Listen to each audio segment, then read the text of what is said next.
Hello and welcome to another edition of the Paranormal Concept Show. I'm your host Paul Rook, and as always, not as always, we haven't got Kerry with us tonight, but Richard Clements is here. Hello, Richard. Hello, how are you, Paul? It looks like Yeah, Kerry's jumped ship then. yeah, she has. She wanted to get her feet wet. Well, there you So, go. There you go. exactly.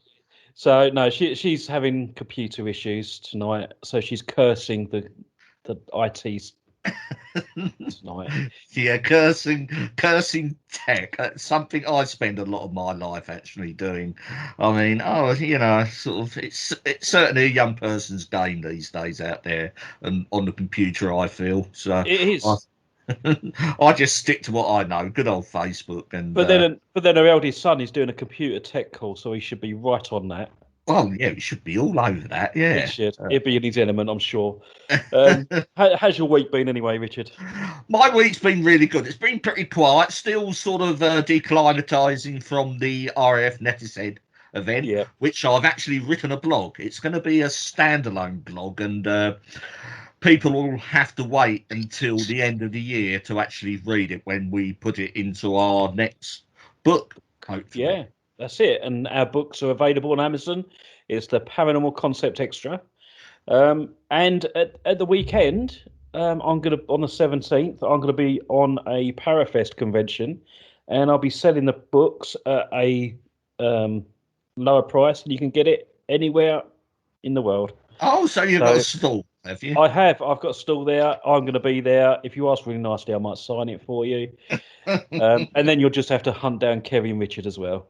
Well, yeah, at future events. I'm sure we're gonna, hopefully now, we're starting to come out of our sort of houses and stuff, and we've been let out. So hopefully we'll bump into people over the coming months. Well, yeah, absolutely. And as obviously you just mentioned, we are coming out of lockdown. And tonight we've brought on a rather amazing person. I've invited Hazel Ford from Haunted Happenings into the studio. So, hello, Hazel. Hi, Hiya, how are you? I'm very well, thank you. Brilliant. Okay. Have you been up so much lately? Very, very, very busy actually. I bet, Very busy.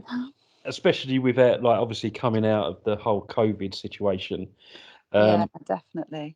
how has like life in lockdown been for your haunted happenings? Um, well, actually, it was a real shock when it all first started. Like for everybody, it was just such a shock. Nobody really knew what was going on. We actually, our office is based in Nottingham, which is in a an old Victorian school, and there's a daycare centre attached to it. So straight away, the daycare centre was still going, and I said to the team, the office team, I think we need to get out because this is the elderly that were getting the most Mm, hurt by all of this, and Hmm. I don't feel comfortable because masks weren't involved then, and there was no real social distancing. There was nothing really. yeah, So we decided to work from home, literally thinking we'd be doing that throughout the whole thing. Obviously, and then it all happened, and I made the instant decision that we wouldn't be able to continue because we'd got something like 6 months worth of events sold out. hmm I didn't know how long it was going to last for, didn't know what it was going to do. So I started all the due diligence of shutting down the business and what that would entail. But then obviously furlough came in and I thought, oh, hang on a minute, I might have a chance here.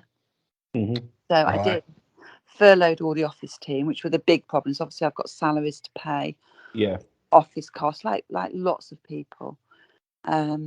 So I thought, right, so I'll literally furloughed them. But then my lockdown was literally spent dealing with the thousands and thousands of customers that we'd got booked onto events that all needed to be cancelled, rebooked, refunded, and this went on for most of lockdown. Actually, it was a proper day job every day. So even though I did get some respite, it was really hard. It was hard to carry it on your shoulders. hmm So it's when this sort of first hit, I mean, everyone sort of had the impression that it was only going to last 3 months Yeah. and everything would be all hunky dory. I mean, and is that how you sort of felt at the time? Did you think it Um, was going to be a short term sort of issue? I didn't, to be honest, I didn't. And when I looked at the bookings that we had and the events I had to cancel, even if it had been for 2 months, we're looking at something like 80 events Yeah. that were all sold out, and that's a lot of people and a lot of money. And obviously they would all have to be refunded. Plus we booked 6 months ahead of ourselves. So we'd got all that as well if I was going to close the business, I had to get all that accounted up and everything. But furlough came obviously, and I thought I'm going to fight for it and I'm going to do what needs to be done. And I had so much support from other companies. It was unbelievable. People talk about the paranormal issues within the industry. Well, I have to tell you that the other companies were absolutely amazing. That we were so supportive of each other, and I wouldn't have been able to do it without them. They were so good. We all came together and we all, how are you going to deal with this? What's going to happen if this customer says this? What's going to happen if they put it all over social media? And it's how to manage stuff, how to manage your customers, how to manage disappointment, how to manage everything really. Mm-hmm. And I suddenly clicked that actually I wasn't responsible for COVID. This wasn't my responsibility. This has happened, and we're all going to have to deal with it, including customers, and suck it up to a degree and work with each other to try and thrive from many perspectives. And as a collaborative between myself and quite a few of the paranormal teams out there, the event companies, we all did a pretty good job, I think, because there's not much on social media that actually denounces the paranormal industry through lockdown. No, I think some of the more negative influences are mainly on social media, but it is a minority. Yeah, definitely. I think as a whole, we do come together when needed to. Yeah, well, I can't fault the people that I was dealing with, the groups that I was talking to. Yeah. I mean, I'd always got on really well with people anyway, but then for that, the support that I got, I can give a really good shout out to some of these people if you let me, because they were so fantastic. Oh yeah, absolutely. Go for it. Well, Chris Chow from Haunted Houses was amazing. Jess Gladman from Dusk Till Dawn events. Jenny Bryant from Most Haunted. Natalie Lawrence from Spooktacular. And many others actually. They were all fantastic. Okay, well, good kudos to them. Absolutely. Yeah, that's what. Hat off to them. Yeah, we all need more people like that in the paranormal, I think. Definitely. So so it was a very difficult time. Difficult for my teams who were all not working, obviously. Difficult for my office staff. Difficult for guests. Difficult for locations who were trying to work with us. And that was brilliant as well. The locations were fantastic. They've all moved bookings and moved bookings and moved bookings. None of them have complained. Yeah. And to be honest, I think it's brought out the best in so many people rather than the worst. Definitely. I have noticed that on social media, especially. So did most of the venues then just postpone your events as opposed to cancelling them outright? Yeah, no, they gave me the option to have. I mean, we don't pay a lot of deposits for our locations because we've been doing it for so long and we've got such a good rapport with them that we pay what I call a rolling balance. So we put a sum up front and then we just roll that over for every event. Yeah. And yeah, they were brilliant, but the ones that we do pay deposits for, they were either offering me a refund or they were saying, would you like to put it towards future events? And when I realized I was gonna fight, I said, no, we'll go to keep them solvent as well. We'll go towards future events. So, and that's obviously another chore because you've then got to work out what you cancelled and, try and move that along. But yeah, they've all been absolutely fantastic. I've not really had any issues at all with anybody because of lockdown. Yeah, so you haven't with the customers, for example, they've not held you responsible for cancelling the events or anything. They've all understood. I'd say 99% of them have been amazing. I mean, we actually refunded nearly £160,000 worth of bookings. Wow. In total. Which the worst bit of that was the transaction fees that go with it, because some of these bookings were historical. Obviously, you pay a fee to take your booking, then you pay another fee to refund it. Right. So that was where I had to think seriously about whether I was going to take a loan out, because the loan would have covered the transaction fees that I'd be paying. Because whilst we keep everybody's money until the events happened, I don't expect all of the events to be cancelled and then therefore have to refund everybody. So the fees were sort of, but Yeah, I can imagine. yeah, it was And a big job. yeah, did you find that the government helped you out in any way at all, other than furlough? So I got the furlough. I've also got another company in my name, which is a sole trader company, which I work Yep. on the haunted tour side. So I was lucky in that had sort of made a profit over the years, and I was able to claim the self-employment from that. Mm-hmm. Um, but I didn't go on furlough, so that's all I was getting really. I didn't salary myself at all during lockdown. Right, okay. And then obviously I got council grants as well, which I applied for. I had to appeal for them 3 times, but I still got them, which was for, the office costs and telephone costs and stuff like that, which the worst people in all of this actually were BT, who are really, honest to God, they were dreadful. Because of, obviously we weren't going to be using broadband, we weren't going to be using the phones, but they would not help in any way whatsoever. Yeah. But then other people that we use, I mean, obviously we've got a website that needs to be managed by the hosting people. They were fantastic. Just so many people were great, and I didn't get a lot of help from the government. I just literally got the staff furlough. That's all I got, which was enough to perpetuate me to keep going. As long That's as I could pay fantastic. them something and keep them employed in a sense, then that Yeah. was enough. So, have you been sort of effectively shut down up until now, or did you last year? We had that low in the summer. We we were sort of offered to go out a bit more and stuff. I mean, or did you sort of, or have you only just started actually sort of going out and No, doing we did events? actually go back, but the problem we had was obviously we had the tier system, didn't we? Yeah. Yeah, that's And then we right. had the bubble system as well. So we had tiers to contend with and bubbles. So whereas I would put a team out for a ratio of one team member, we do a ratio of one per 8. If that's what I look at all the time. Mm-hmm. Suddenly I was doing 1 per 6. So the venues couldn't reduce their fees. I was putting out double the amount of team for the events and Yeah. less people because we could only go up to the 30. So that was a real nightmare. So that August, September, October, we did run, but we ran at a loss for the whole 3 months, because we just couldn't afford to run the events. But I wanted to get them run and done, if that makes sense. What you sort of Yeah. wanted to sort of keep your presence out there, so to Yeah, speak. well, it wasn't so much that, but it was because we were overloaded with guests and bookings. So I had to reduce that, and I had to get them done and sorted, and let them have their event, Mm. so that I could effectively then start moving forward, because I was always backpedaling.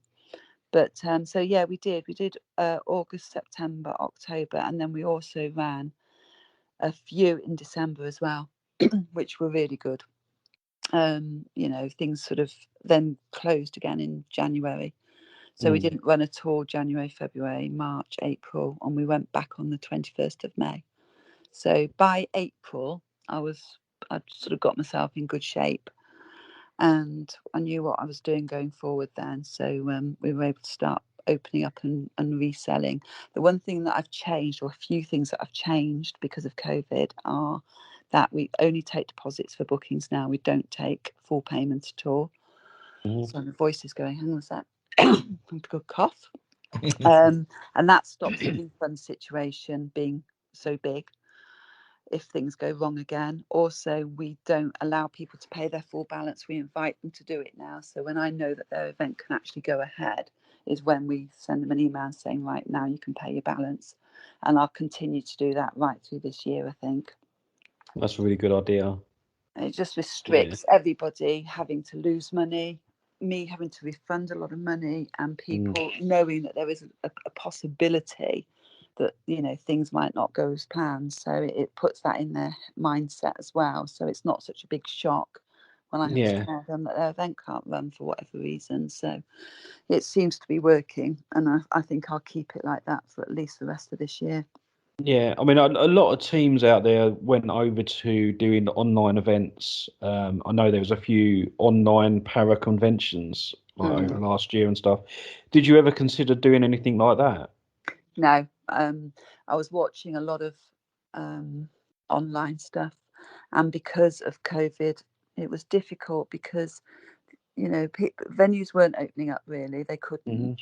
So the only opportunities that people were having were either not breaking in, but entering premises perhaps that they shouldn't have been going into, or doing stuff that they perhaps shouldn't have been doing. And whilst it was exciting, I suppose, to watch as a viewer, from my perspective, it didn't bode well for me as a business person. So, it's not something I would want to do anyway. Yeah, and I totally agree. Having had our location broken into, it's not the best. Yeah, that's one thing I don't condone.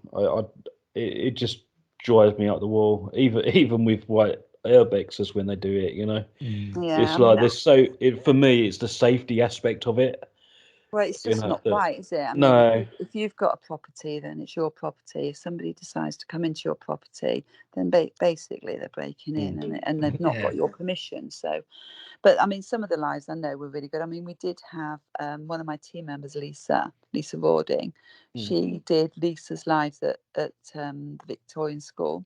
So because she was on her own, she went in there on her own most weekends actually, and we just did a live with her, which became really popular. She got a huge following, and then we got the stars to go to the NHS. So we didn't take any money for it. We literally sent the money into the NHS from all the stars that we collected, and that kept us going because people were looking forward to that as well.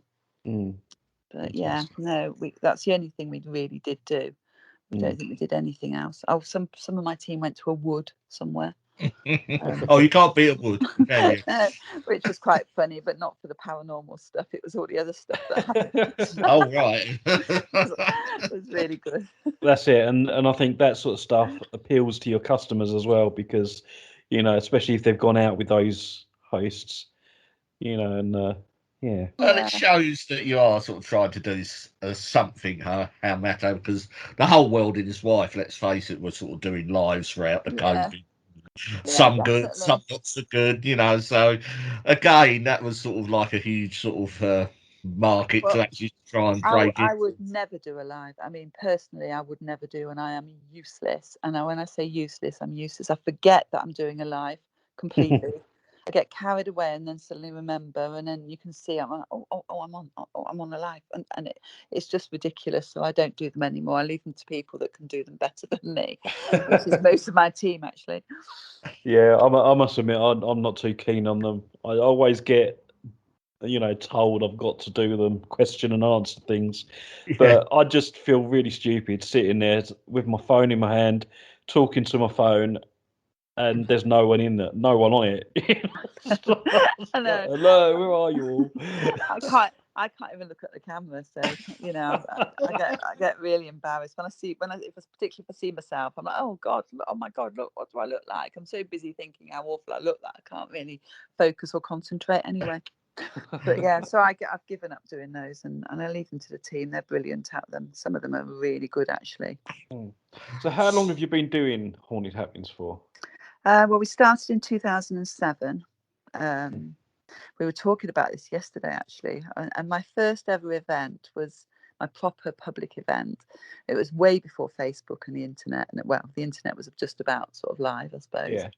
But I had to sell tickets by knocking on doors. Myself and my friend Katrina, we went door knocking, putting leaflets through doors, and it was at the Galleries of Justice, which, as you can probably know, costs a fortune. Yeah. So we did this event, half filled, cost me a fortune to run it. I obviously didn't make the money, and everybody paid in cash because they got there and paid in cash. And I got home, I sat on the settee, exhausted. And I woke up in the morning and the dog had got into my laptop bag and eaten all the money. So oh no! Well, you got the expensive. Your dog's got expensive tastes, then. Yeah. All I could see were bits of paper hanging off his whiskers and this sea of money on the floor that he'd actually and it was all gone, literally. So I thought I should have realised then, that was a sign. Don't do this, don't do it. But I carried on to my cost, and yeah, I mean, we started off slow like everybody else. I mean, I was determined to do it properly, and be slow and build up and build up. But I was one of a few at the time. There was a few companies like mine. I mean, I started because of Most Haunted, like most people, but I also worked for Fright Nights when I first started. Okay. Right, yeah, we know Trot well. Yeah, and then I only for a few weeks, literally, and then I thought, no, I can do this. I can do this. I can do it my way, sort of thing, like everybody does. Went to do it and realised what an awful, horrible job it is, actually. Dealing with money and people and everything else. But then my husband, who is he's a financial director, he said, look, you're not ever going to make any money doing this. It's ridiculous. I thought, no, stuff you, I'm going to do it. So I did, and then within a year, 2 years, I'd grown colossally, really, and continued to grow since. And I'm not blowing my own trumpet here, but I have trouble containing the business rather than expanding it. It's hard to contain the business, which sounds really like I'm really blowing my own trumpet. No. But I'm not. I've just got such a fabulous team and fabulous opportunities that it is difficult to contain. Do you personally attend any of the events now, or do you leave it to the team now? Funnily enough, I went to my first ghost hunt in 2 years on Saturday, which was the Pendle Hill tour. Okay. Because we stay in a hotel for that one, so it was quite a cushy number. Yeah, a nice busy one, yeah. Yeah, and we get a coach. Everything's coached and hoteled, so you don't have to really do a lot. But I don't know. I don't go anymore. Did you enjoy the Pendle tour? Yes, I did actually. It made me sort of, I felt a bit melancholy about it all because I hadn't been for so long.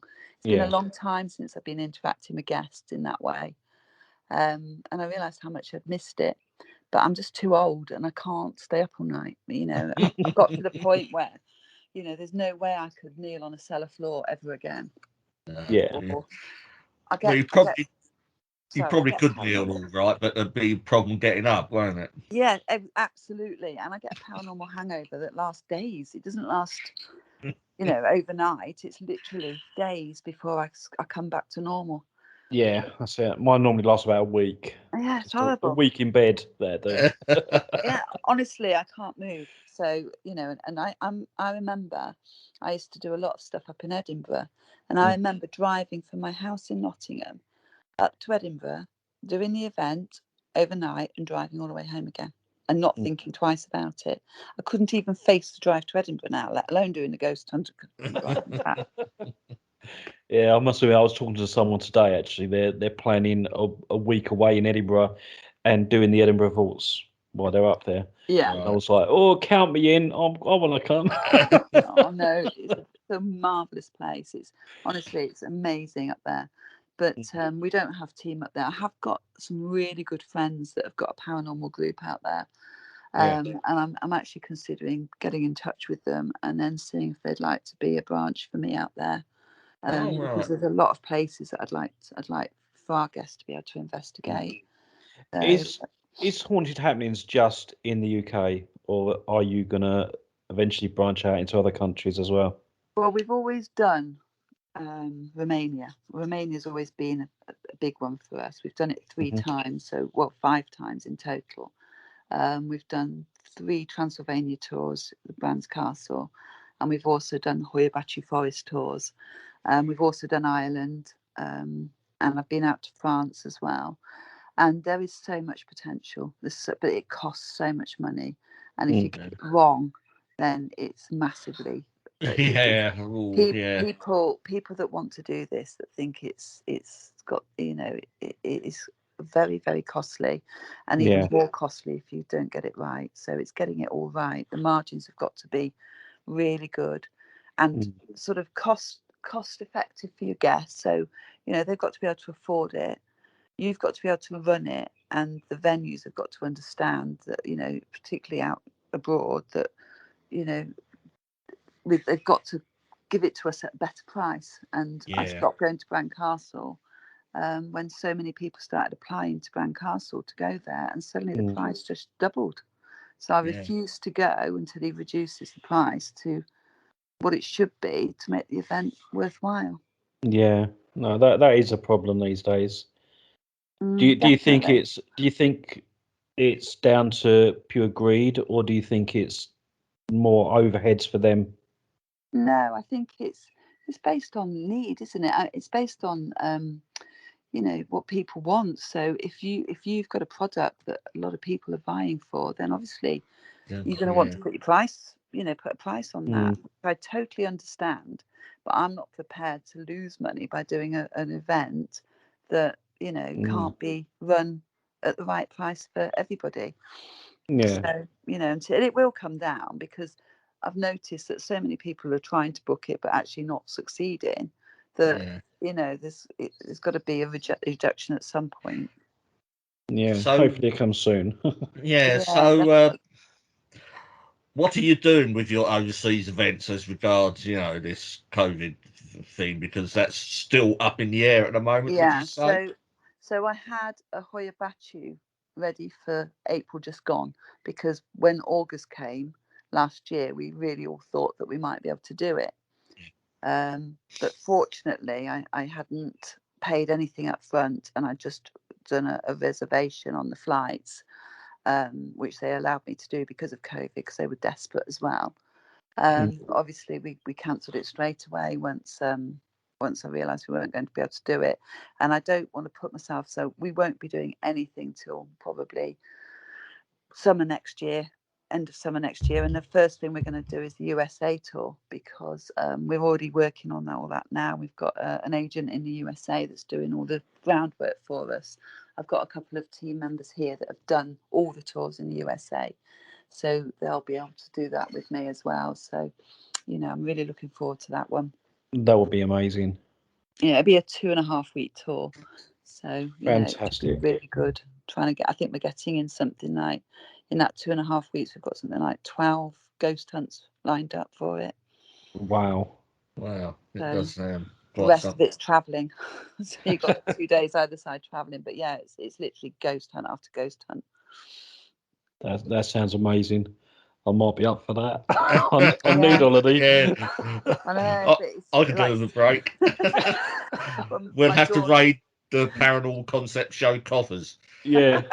Well, my daughter's a real traveller. I mean, she loves travelling. She's been everywhere. She's been all around the world, and she's started putting this tour together for me. She's in her element at the moment. She loves it. So I'm just getting her to get costs and stuff and sorting it all out. So it should be really good. But that's the first thing I want to do. That'd be really good. Oh yeah, I'm definitely interested in that one. Well, it will be, what I'm going to do actually is I'm not going to put it up for sale. What I'm going to do is invite guests that have always wanted to do that first. So the first 20 places will be by invite, and then we'll put the other places up for sale once they're filled. Because I have so many guests that do all the tours with us, and they sort of do everything that we do. So I'll invite them first, and then if they can afford to do it, absolutely, time off, then they'll get first dibs, and then I'll put it out to the public. No, that makes perfect sense. No, I've always wanted to go along Route 66. That's always been my ambition. Well, I've never been to America ever.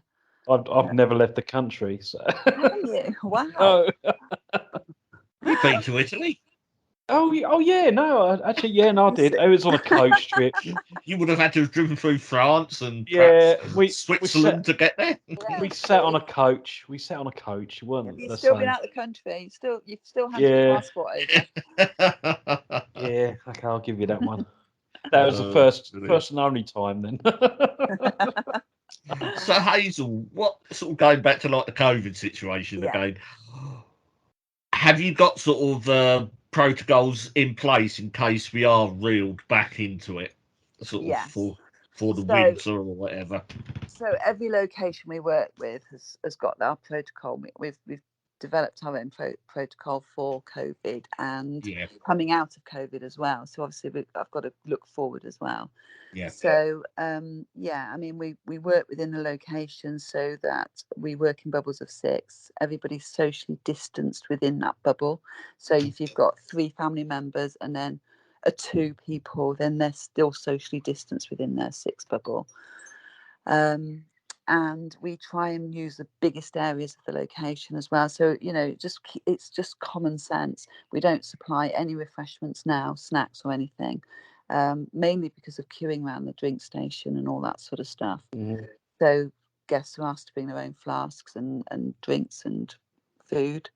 Yeah. We've got the hand sanitizers. You know, the team are geared up. We do the QR codes. We literally follow all the guidelines now to the letter, because it only takes one person to completely ruin it all. That's it. Yeah. So, and we're really particular on people that come in with, if they've drank any alcohol now. We used to have some sort of tolerance, but now it's absolute zero tolerance. You know, even if they've had one drink, it's you out, because you know, Right. you can't behave in a COVID way if you're not compos mentis enough, can you? You've got to be aware. You've got to be aware of the situation where you are. You know. How do you deal with the people that are exempt from wearing masks and things like that? Well, they have to wear the badge to show us. They have to turn up with it. Right. And then they're advised that, because obviously they haven't got masks on, that they need to keep as far away from others as they can. And you know, I sort of try and turn it around for their benefit, rather than because you've got the other guests looking at them thinking, why the hell aren't they wearing a mask? You've got some people that sort of are just idiots, basically. Who just think they don't want to wear a mask and they're not going to, but they don't have a choice. You know, they've got to leave then if they're not going to wear it. Yeah. Yeah, I mean, it's been difficult. In fact, since we came back from May the 30th, May the 21st, so much has happened that has never happened. We've had somebody that's broken a leg, somebody that's twisted their ankle. We've had fire alarms going off. We've had drunks. It's like, what the hell's going on? You know, it's been really difficult. Really? But you know, and that's why the team, I feel so sorry for them, because they've got to manage the event, the experience, and COVID. You know, it's like so much for them to manage. Yeah. Well, if you want to employ a medic, I'm up for it. There you go. I like You doing got that one out. Yeah. Well, actually, I'm a qualified nurse as well, so you know, I could Great I stuff. could pop along. Yeah, so I mean, it's just, I think people have just gone a bit doolally. You know, I think it's going to take a while for people to settle down and things. You know, not been out for months and months, and suddenly got all this freedom. Yeah. We're all going out now, aren't we? Yeah. So, but yeah, it's been manageable. It's just difficult, and I think I'll still be doing it. You know, when the government say on July the 19th, this is all going to stop. I don't believe that for a second. Oh no. So I'm not doing anything different. We're going to continue What until. worried me when the government announced that is they said they're going to ask people to rely on their common sense. I thought, oh dear. Well, you try doing that when you've got a mixture of people and you're trying to run an event. You know, people's common sense isn't always the same, is it? No, that's right. It does vary widely. Yeah, but then I mean, you've got the duty of care, obviously, to your staff as well, and not only your staff but the customers. So yeah, it makes sense to carry on some of the more basic. Well, we'll still be doing the socially distancing. We'll still Yeah. be doing the hand sanitizers. We'll still be doing the bring their own drinks and things. In fact, we even started to ask them to bring their own chairs, like a camping chair, so that we didn't have to. And if they didn't, they were given some wipes, and they were told to wipe the chair down that they were using and wipe it down when they finished, because that was their chair for the night. And it sounds really autocratic, doesn't it? But it was just to keep everybody safe. You know, if everybody was having their own chair, that was even better. Yeah, no, that's good. But yeah, I sound like Hitler, don't I? God, No, When I'm no, hearing not at myself all. talking, I'm thinking, God, I bet they think what we're into a regime.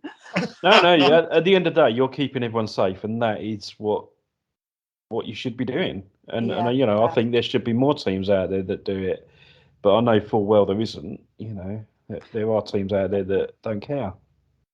Well, yeah, and obviously I hear a lot of stuff and I know a lot of stuff, but at the end of the day, as long as I'm doing the right thing and Mm. my team are all doing the right thing, then our guests, can come safely, and that's all that matters, really. Yeah, that's it. And you've been going for a long time, so that speaks volumes, doesn't it? Really. Yeah, I mean, people have an expectation as well, Mm. of professionalism, and yeah. I want to make sure we meet it. Mm. So are you going to continue doing all the work from home, or are you going to eventually open up an office again? So we're going back into the office. I mean, I'm in the office part time. I do a lot. We fortunately bought the cloud phones, Yeah. so the phone can be plugged in anywhere. So that was really good foresight, when I got Mm. those. So it's not been too difficult at all in that sense. I can work from the office or home. Yeah, and it's been all right. It's just not the same. It feels different. Everything just feels different. Yeah. Yeah, especially working from home, I suppose. That's something I do find difficult because you have to be so focused, don't you? It takes a different breed of person to work from home, I think, because I just get distracted all the time. Well, I've got a bigger problem that my children, who are grown up now, all Yeah, seem to think that I can be a dog carer. yeah, And so they dump the dogs on me all the time. It's like constant in and out of dogs. And yeah, kids coming to pick them up expecting to stay for dinner once they've picked them up. Not, yeah. not Because even it's not even the dogs that's the problem, it's them wanting dinner when they come and get them. Come off constantly off to Tesco's. Oh dear. Have you ever thought about taking the dogs to some of your events? No, never. I mean, not well. We got a rescue dog that one of my daughters has got now, and he's gorgeous, but he so barks so much it goes through you. And then the other dog my other daughter's got is one of these little handbag dogs. It's like Oh, okay. a little fluffy toy poodle. She's absolutely gorgeous, but I keep standing on him. So Yeah. no, That's the thing with little dogs, isn't it? yeah, I like the big dogs better. You know where they Yeah. are. That's it. If you walk into them, you bounce out again. Yeah, they make great cushions as well. Yeah, exactly. Yeah.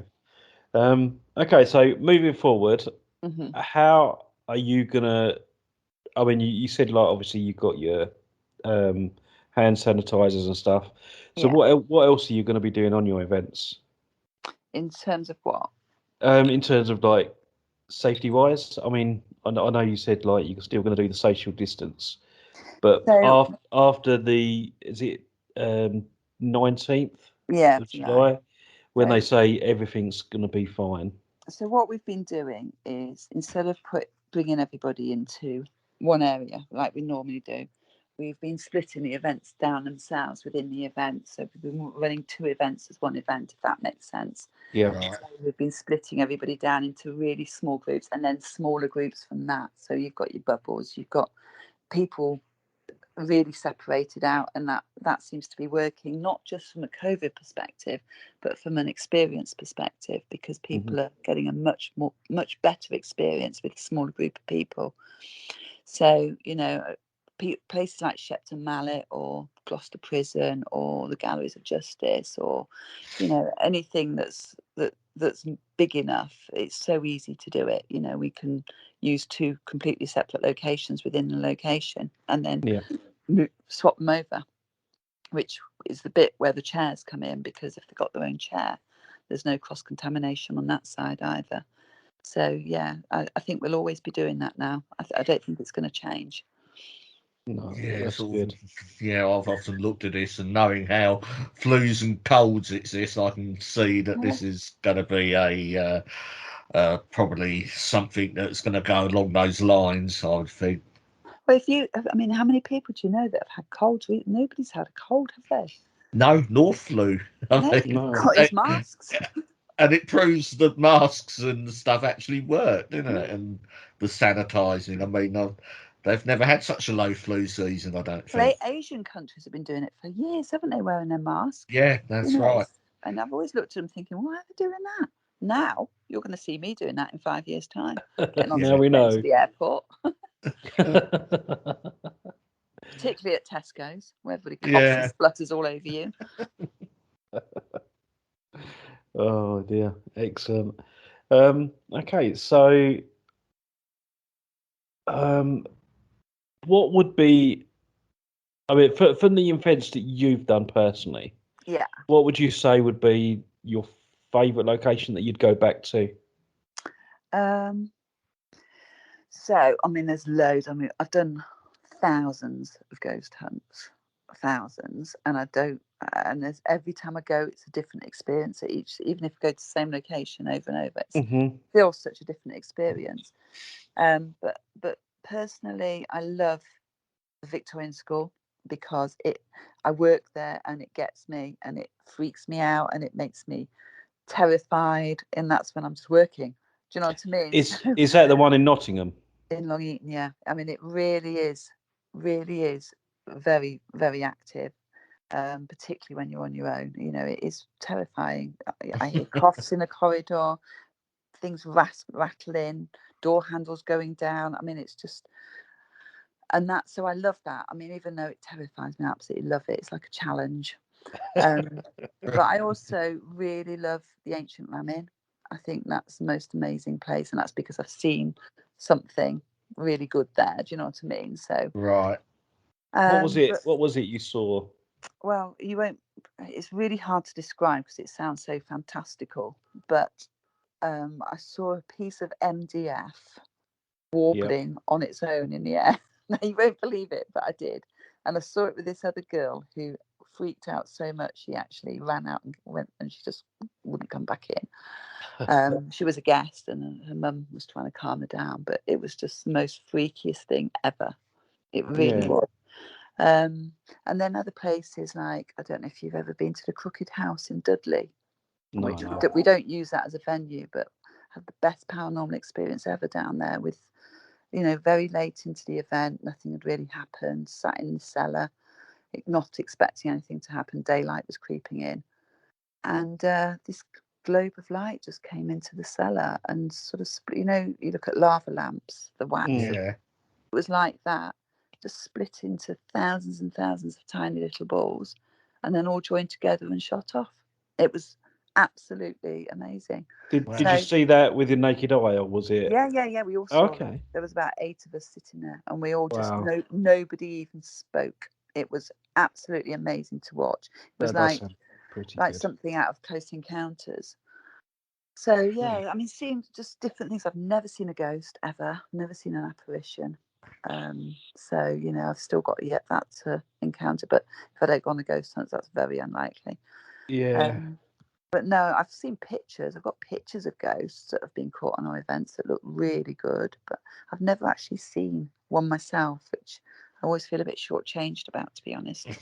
Yeah, I must admit, I think I've probably seen the only way of describing it is like a white shadow in the dark, and I've seen that on a couple of events. I wouldn't say it was a full-bodied apparition because I couldn't define features or anything. The hardest thing is if you do think you've seen something, you can't recreate it. So you're always left not knowing what it is that you saw. Yeah, that's right. If you've got a photo, then at least you've got some sort of, you can look back at it and think, yeah. But when you've suddenly seen something and you think, did I see it? Did I? I took a photo at Alton Towers once when we did a ghost hunt, and as I pressed the clicker, this lady in black was standing in the photo right in front of me. But of course, I took my eye away and it was gone, and I thought, I think I imagined it. I must have done. Nothing on the photo. But I actually, as I took the flash, she was just stood there. Yeah. But I don't think I did see it because it just doesn't seem that I could have done. I must have been having a bad night or something. I do think that, I mean, sometimes about doing ghost hunts and stuff like that, it's more for me about personal experience than actually capturing of evidence. Because doing a paranormal event, it's very difficult to be able to investigate it properly as an investigation. Yeah, absolutely. As an events company, I totally get that. I Yeah, mean, we're not a serious paranormal investigation team. You know, that can't be anything close to what we do, mm, because we're managing and facilitating people.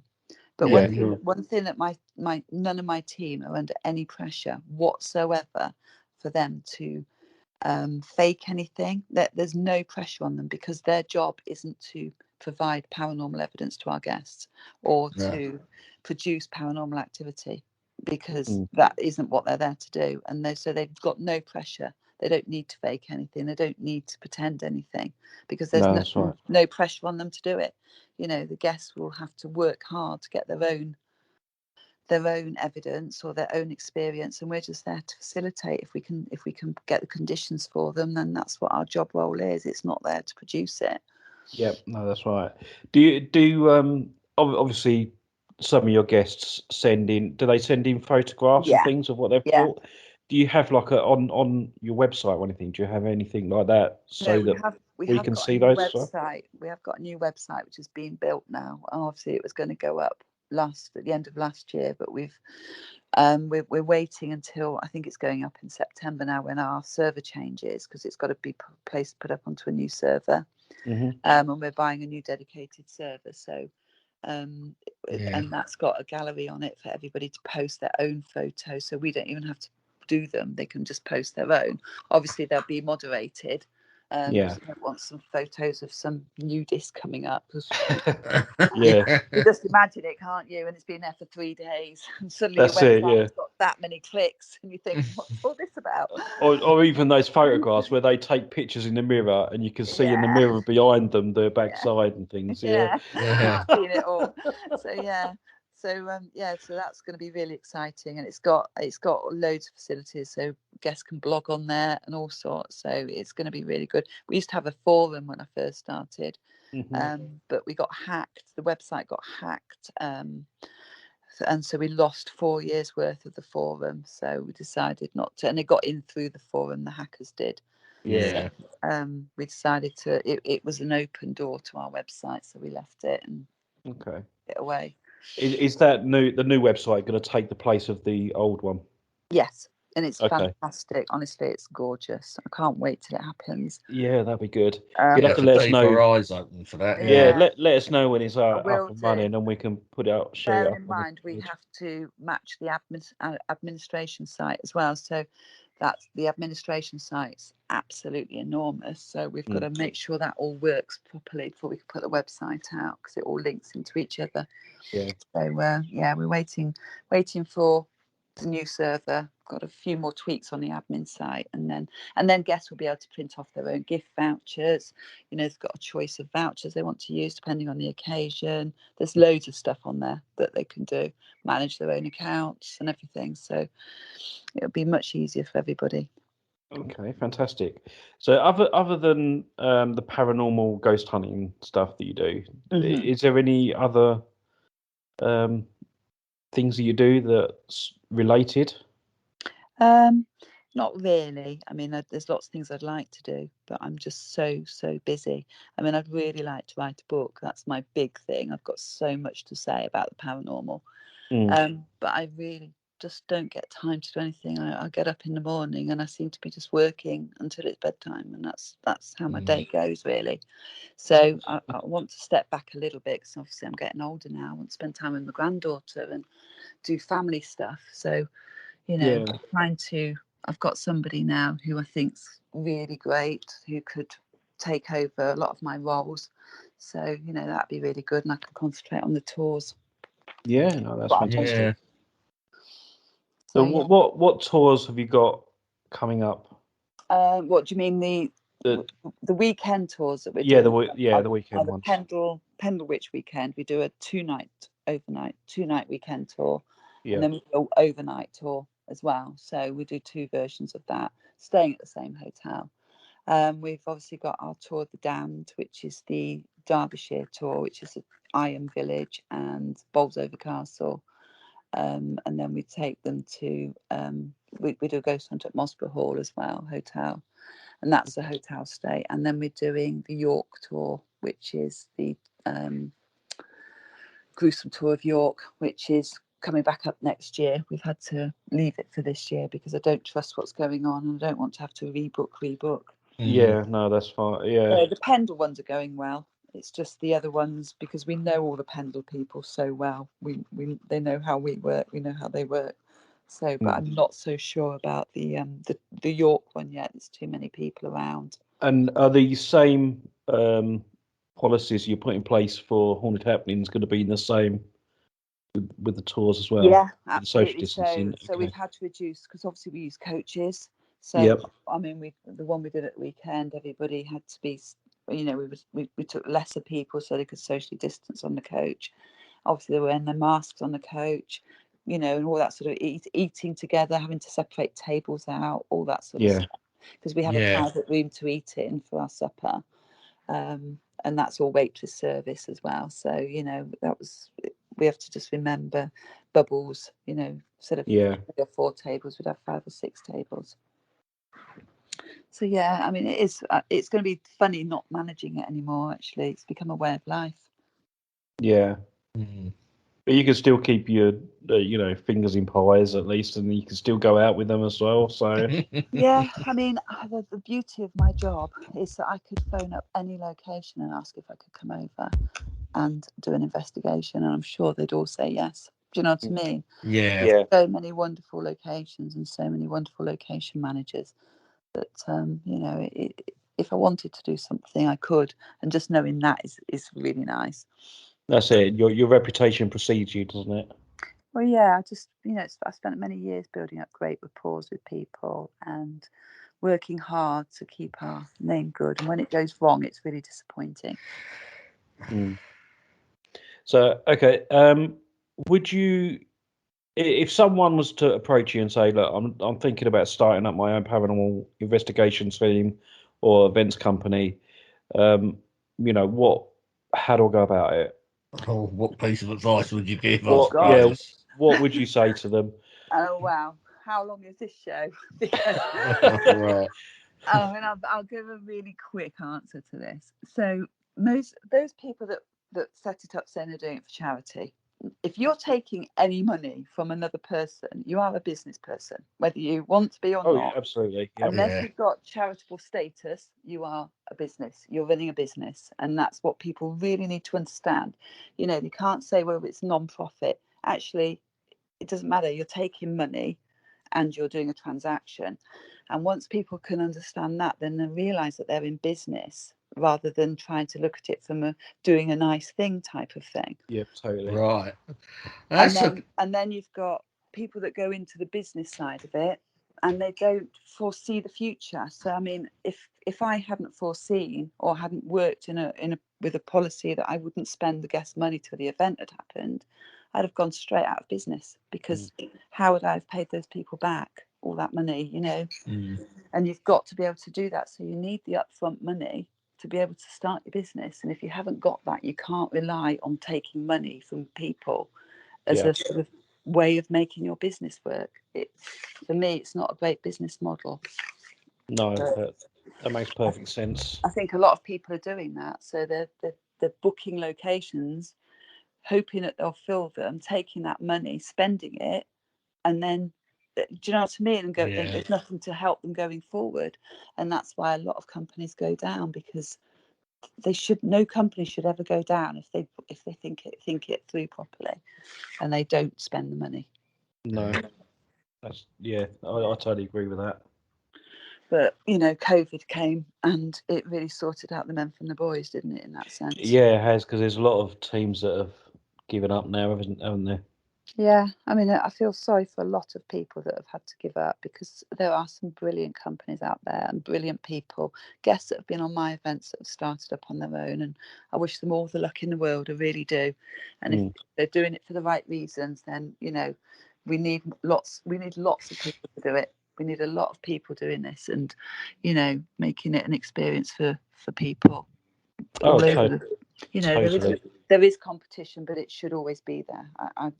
Competition is healthy, but I will only want to go up against people that are relevant and that have a really good business head and want to give their guests a great experience.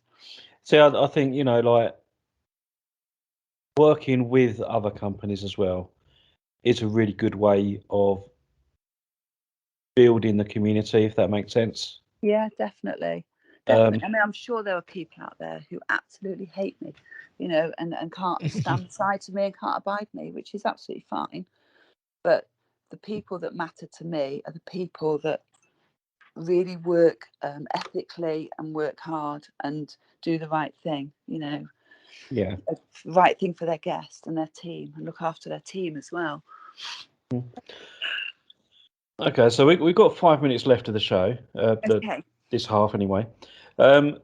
Before you go, could you tell us where people can find you or contact you in any way for the events you do? So we've got the website, which is can't stand saying that because I can't stand me W's.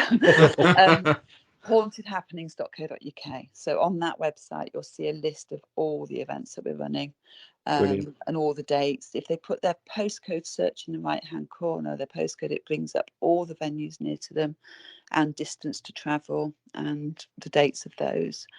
And it's all deposit payment, so there's been no full payment taken. No, you book your things by deposit, your events by deposit only. And you can get us on email all day, every day, and we respond within maximum time an hour. So brilliant. So we're an easy company. I mean, the phone line isn't so easy to get to us to anymore because there's only so many phone calls I can get to at a time. But until we've brought everybody back off furlough, that's going to be like that. But the emails I'm on constantly. So is it the same website for the tours as well? Yeah, so the tours are a link onto the website. So if you go into the website, you'll see the UK tours and the European tours on there. Obviously, we haven't got anything listed for the European side at the moment, but the actual tours themselves are there. Okay, fantastic. Okay, so we're coming up to the end of the first half. So I think we'll be right back after this.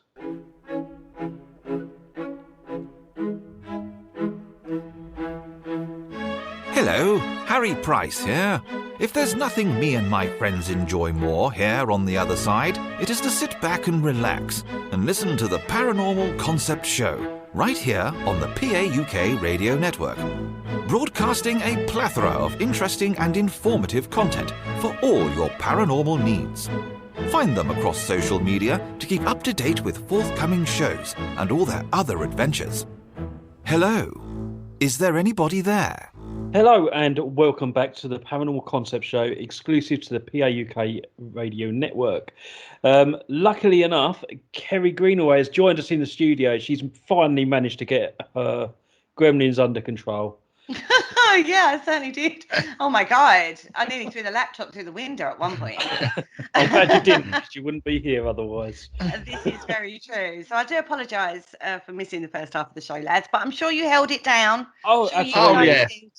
Yeah, lovely. Hazel Ford was an amazing guest, and thank you, Hazel, for joining us.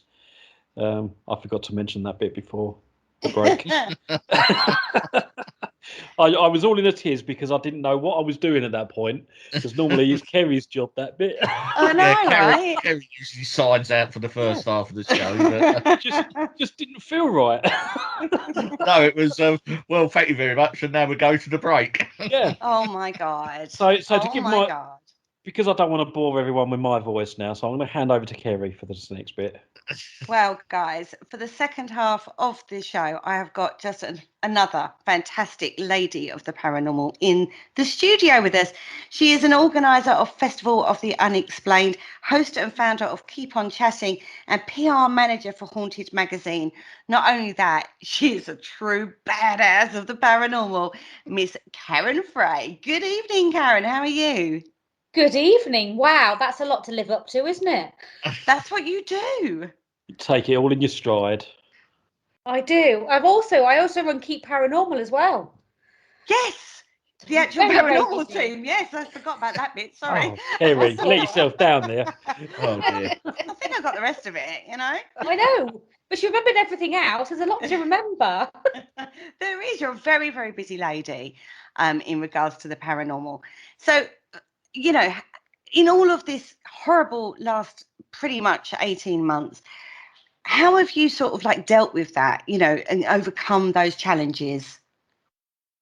Well, on a personal note, obviously, Kerry, you know that I've had ill health in the last 18 months anyway. Mm-hmm. So in a way, this is going to sound terrible now, but in a way, I'm kind of grateful for COVID because as I wasn't allowed to go out anyway, it meant my team couldn't go out or do anything without me too. Mm-hmm. So it meant that not just I had to miss out on everything for the last 18 months, my whole team did, which is great, which is very selfish, but it made me very happy. I can actually understand that. I can actually understand that because, you know, that thought of missing out would have been awful, wouldn't it, for you? Yeah, so much planned last year as well. It's absolutely ridiculous. The amount of events we've had to move and change and adapt, and it's just been crazy for 18 months for everybody. It certainly has. So again, like, how have you adapted that? I mean, your diary must be an absolute mess at the moment, trying to move stuff and fit it all in because you're so busy. Well, I'm very fortunate in the fact that obviously Paul and Andy took me on to be the advertising executive of Haunted Magazine June last year. So I've literally been with them a year and 2 weeks. Mm-hmm. All right. So that came for me at the perfect time because I just started my chemo, so I literally was just stuck at home all the time with nothing to do apart from cancelling and reorganizing events and so on. So it came at a really good time for me. It was something that I could concentrate my mind on, something else to keep me busy yet again. Mm-hmm.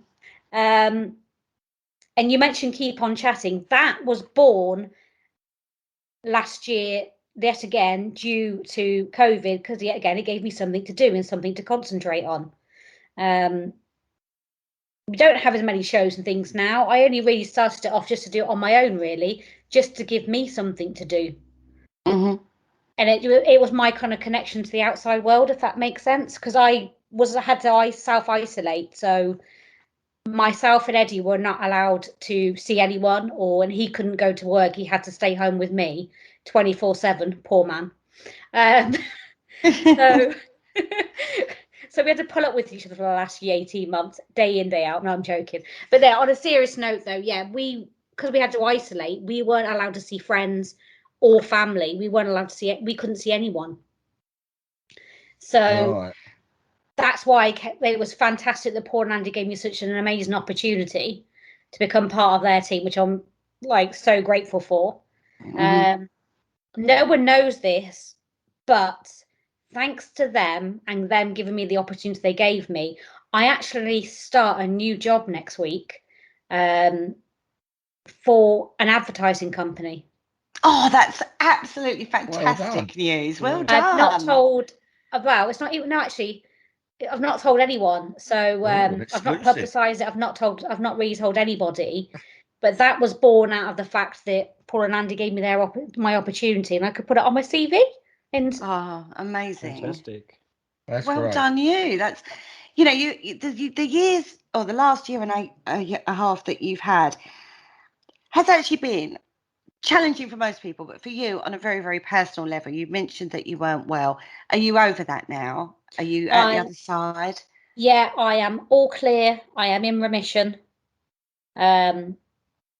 I'm 6 or 7 months now. I'm 7 months cancer. I'm 7 months cancer free, so it's all good. Oh, that's really good news to hear as well. So now I am living life and getting on with things, and getting used to the new normal like everybody else.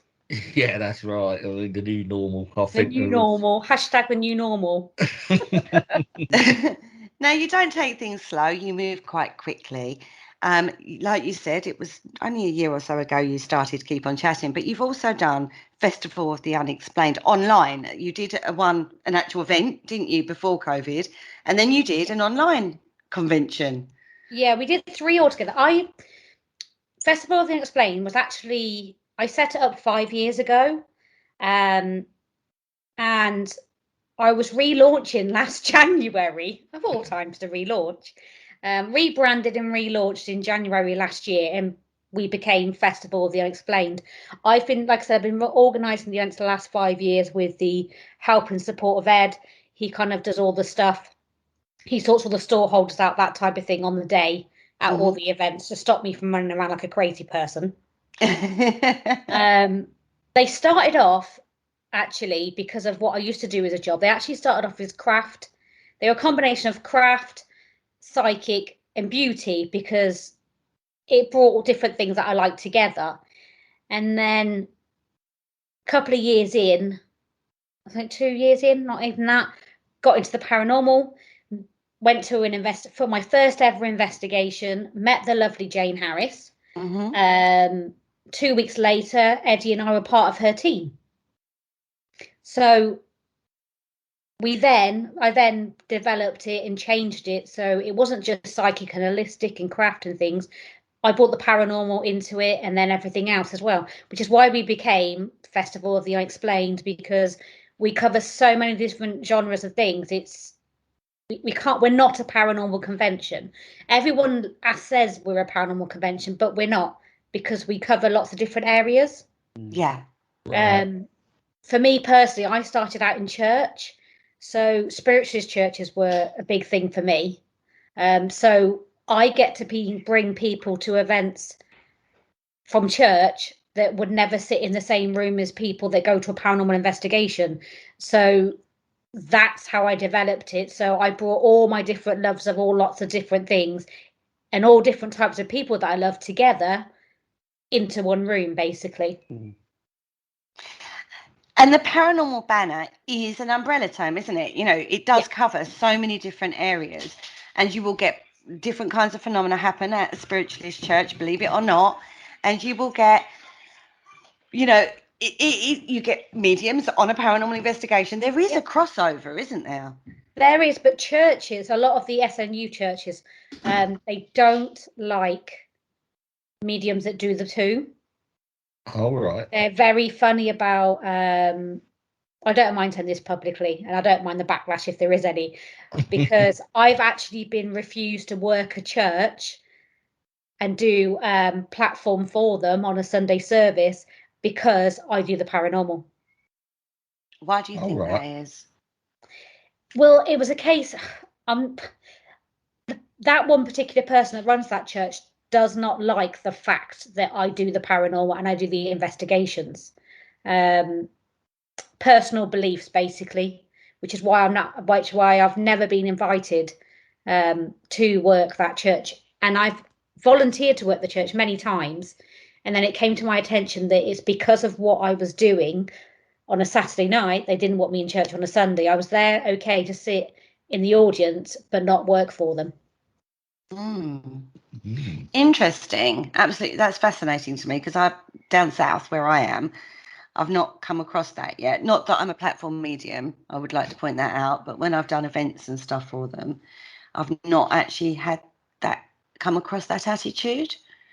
So it's interesting to me that they see it that way in some places. Some, it's not all, just some, but like I said, that's when we did the last year, obviously, like you said, I did the very small Evesham event of Festival Explained. That was going to be our first event of the year. It was our first and it was our last physical event last year, because we obviously weren't able to do another one after that. That was before the first lockdown happened and everything just went crazy, basically. But when we did, and I decided to so instead of just doing these live interviews and things, why don't we just do the festival online? No idea how it's going to go. Don't know how well it's going to go down. Don't even know if anyone's even going to bother watching. But you know what? I'm going to give it a go. Why not? And people couldn't go out, so they couldn't come to us, so I brought it to them, basically. Mm-hmm. And it went very, very well, didn't it? It went very well to the point that went over. The first event was supposed to be, my normal event's like 10 till 4. So usually it's just a one-day thing. But because I had so many people offering their services, because everyone was in the same situation, that we actually went 10 hours both days. Yeah, Oh, it was a marathon, wasn't it? Well, the first one was supposed to have been 6 to 8 hours. Saturday we did 10, Sunday we did 10.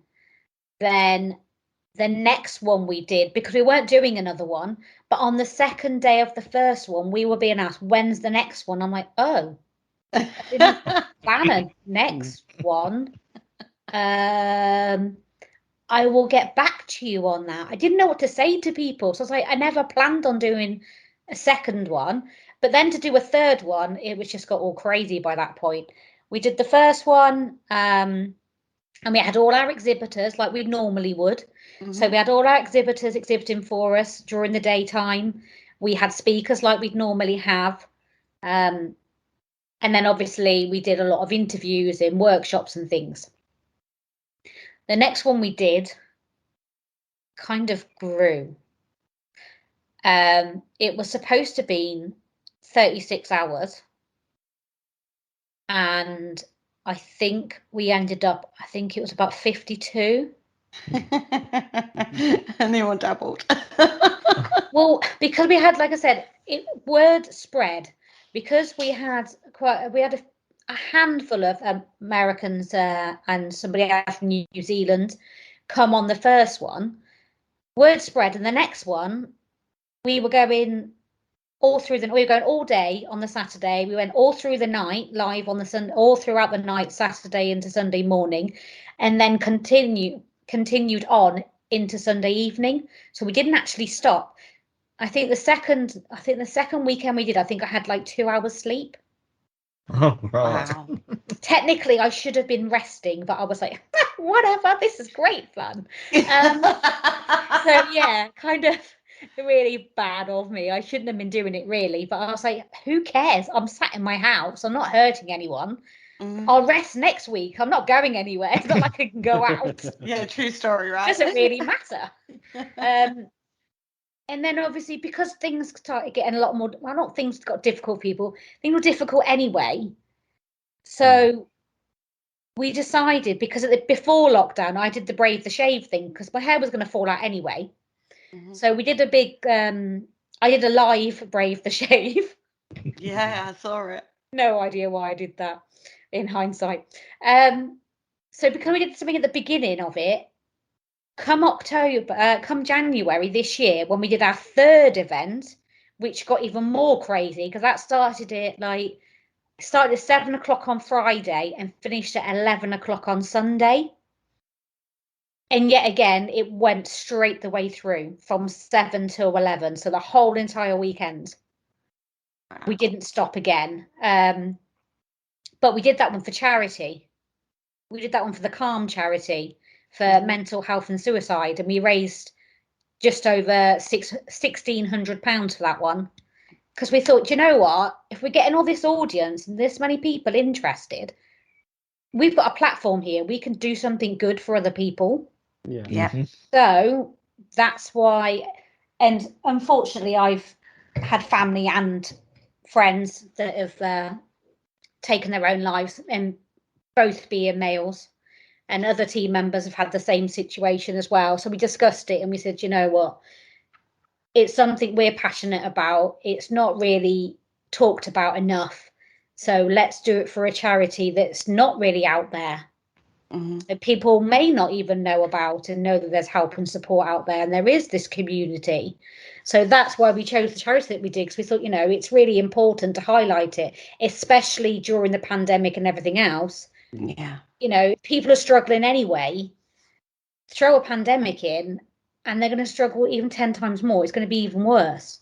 Yeah, I agree. Yeah. You know, from my own point of view, but I had support.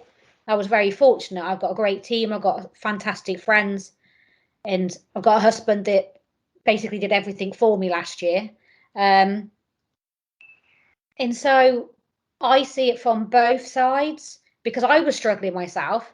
I was very good at faking it throughout by doing the lives and everything, that I'm A-okay and all the rest of it. But I don't mind admitting now and being honest and truthful that a lot of those times I wasn't okay, but it was my release. Yeah. To do that. It just gave me something else to focus on than what was going on in my personal life, basically. Mm-hmm. But then, like I said, it turned into a good thing because we raised a lot of money for a fantastic charity and highlighted something very, very important.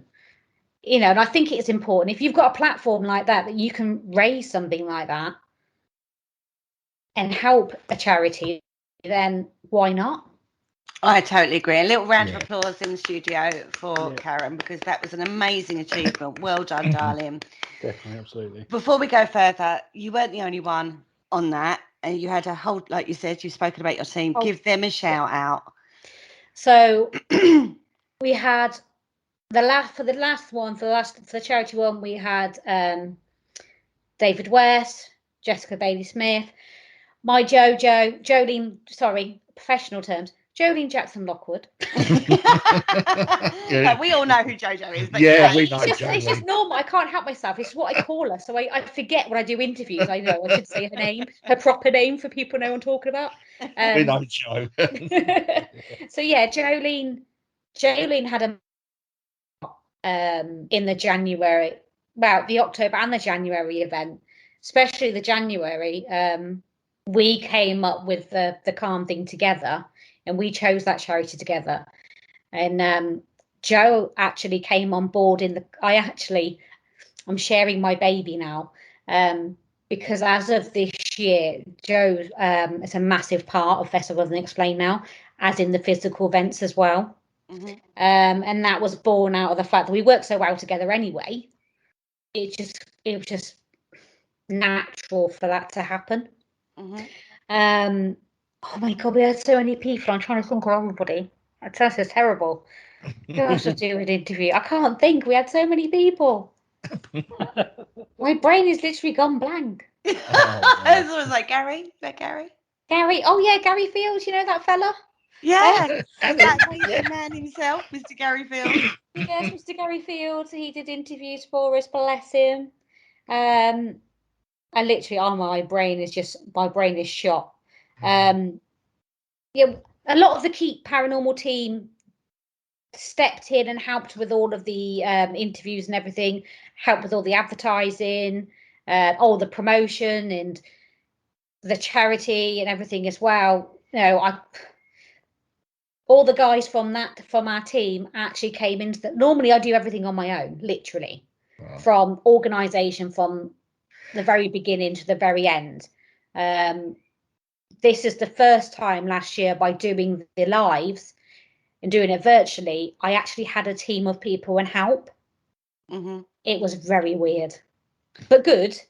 Very strange. A very big life lesson that you can ask for help and it will be done how it needs to be done. Yeah. So it's kind of just always done it on my own because I've never really needed anyone else.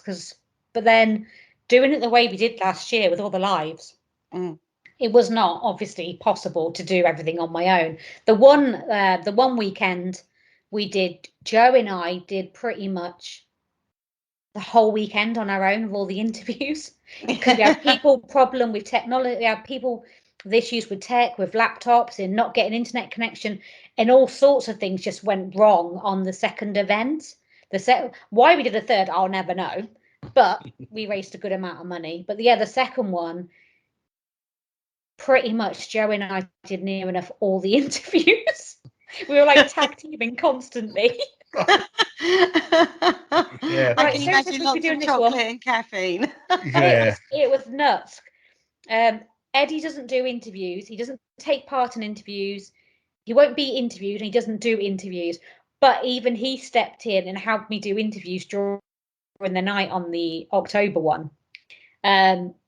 Reluctantly, but he stepped in. He did enjoy it, actually, so it was quite good. And then when we did the January one, he actually conducted a couple of interviews along with me, which was very strange. but in a good way, because it's not something he does. Like I said to you at the beginning, before we came on air, I'm very good at conducting them, but actually being asked questions, I find that I'm totally the opposite. It's very strange for me. I can relate. I'm used to being in the controlling seat, not the other way around. Now we appear to be a light at the end of the tunnel, so to speak.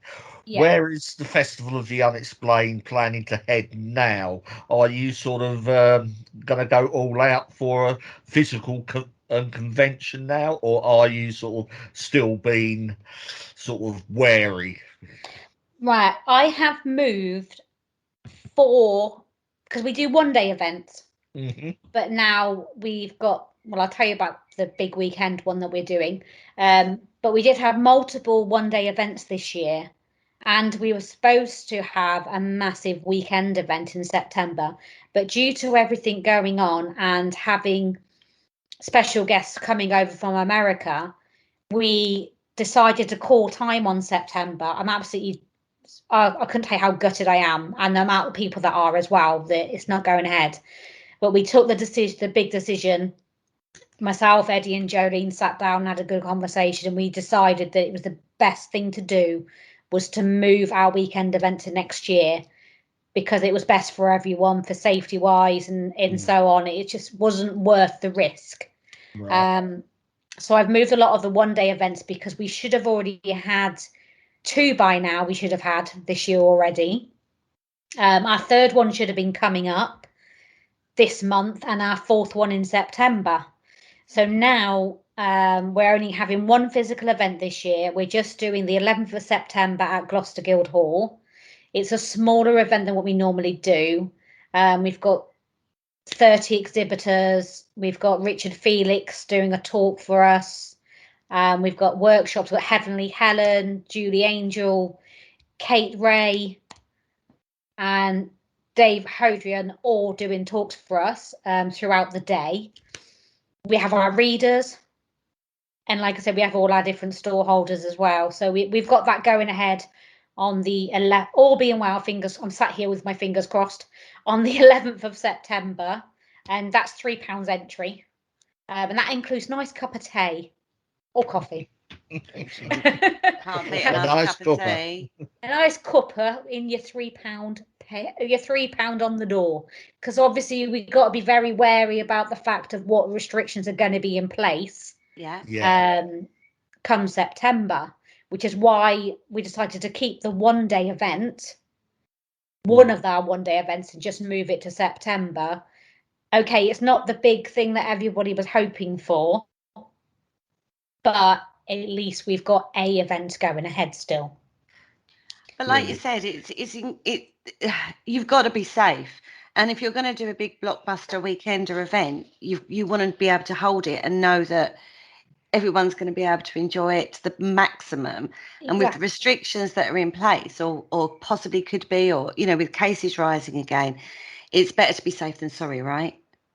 Well, exactly, because we live just outside of Birmingham, so we have to be really careful over here, because we had that, I can't think what the variant's called, and it was rampant over here in Birmingham not so long back. So we have to be careful where we are in what we're doing, because of the obviously COVID. So it's still there. People keep forgetting that it's still there. It still exists. It is still around. You still have to be conscious of it. Like last weekend, we did Shepton Mallet Prison.